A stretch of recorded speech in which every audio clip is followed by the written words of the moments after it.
If you're working on something but you feel emotional and you can't seem to focus, I'm going to tell you exactly what's happening and how to get out of that. Hi, I'm Nate McLaughlin. I'm an executive function coach giving you strategies to help you unlock unstoppable focus, follow through, and become a leader of your life using fun analogies like these. Now imagine your focus like this plane here, trying to land and being guided by the tower of your brain. Your executive function management is basically like this tower here, keeping your priorities straight, keeping you mindful, keeping you on top of your game, and controlling this plane to help it land safely. But when the emotion storm comes in and it clouds your head, and now it struggles to communicate with the plane, with your focus, for example, to land safely, and it's just lost. It doesn't know what to do and it's freaking out. But the goal is not to try and make the storm go away, because you know that's not going to happen. But it's to learn how to manage your brain and your focus while you're in the storm. That doesn't mean there's not going to be turbulence, right? That doesn't mean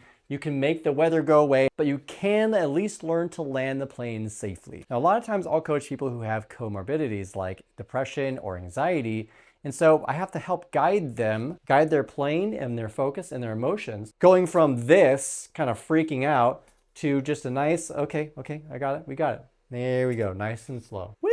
A lot of my clients tend to think that they're not disciplined enough and that that's the reason why they're struggling. Because you think the problem is here and it's actually here, you're going to try to solve it this way and you're going to completely miss the answer that's over here. Now, the last thing you want to do is get your head in the clouds because you kept it. So the good news is, in this situation, it doesn't necessarily have a lot to do with discipline as much as it does having to do with emotional regulation and clarity, understanding how you work, and creating a system that helps you with that. And just starting with something that might help you get by. I had this shooting pain in my neck. Now, what helped me out when I used to go through depression or had massive anxiety or panic attacks a long time ago, I feel like I would be worse off when I would fight the feeling of the storm coming, because I would feel like I was out of control. It would only make me acknowledge how little control I actually had over the storm that was coming my way and clouding my mind. But once I just learned to accept it and say, okay, you know what, the storm is coming, that's okay. This is natural, it's gonna come and it's gonna pass. That alone took away some of the frightening aspects of it, because acknowledging that I don't need to be in control doesn't make me feel like, now I guess I'm not out of control. This is just a natural thing that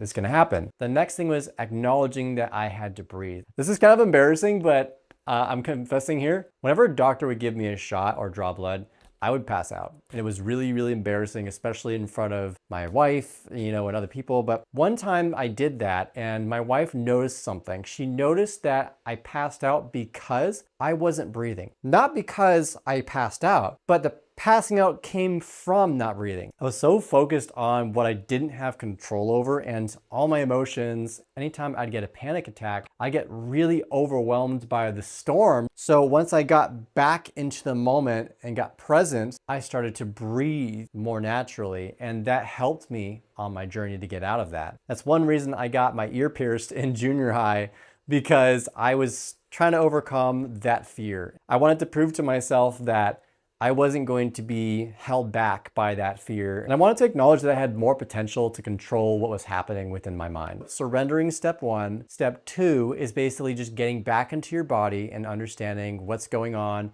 Am I breathing? Am I thinking too much about this? Is my mind being clouded too much by what I'm afraid of and not so much on something positive, something that's going to get me out of this thought? You can take a break. You can also acknowledge what focus even looks like. Maybe focus looks different in that moment where you're anxious compared to the times where you're not. Because you shouldn't expect yourself to be flying perfectly when you're completely freaked out by the wind. So acknowledging what's going on in your body and breathing is like blowing the clouds away. Maybe what focusing looks like in that moment is going to look a little bit more turbulent, and that's okay. The goal isn't to be perfect. The goal is to surrender, acknowledge what's going on in your body, and land the plane safely. Land that focus safely to where it needs to go. And one little thing that actually helped me on top of all of that was just getting out of my head and into a giving space. Whenever I go from making it about me, how out of control I am or what I'm not getting that I need, and then starting to focus on what I can give, it makes me feel more abundant, more loving to myself and others, more grateful. Because it's really hard to fly a plane through a storm when you can fly a plane in clear air. So clearing your head and coming from a more giving place, more grateful place, more loving place, will always help. And I'm not a doctor, so I can't say this is the thing to do, but I can say that slowing things down, breathing, understanding what's going on in your body, and surrendering have been massively helpful for overcoming panic attacks, anxiety. I haven't had a panic attack in so many years, thanks to God and all of these wonderful techniques that I've had on my tool belt. Hop in the call with me and get support with your executive functioning. Like and subscribe if you like this video, and I'd love to hear in the comments below if this video helped you. Later, neighbors.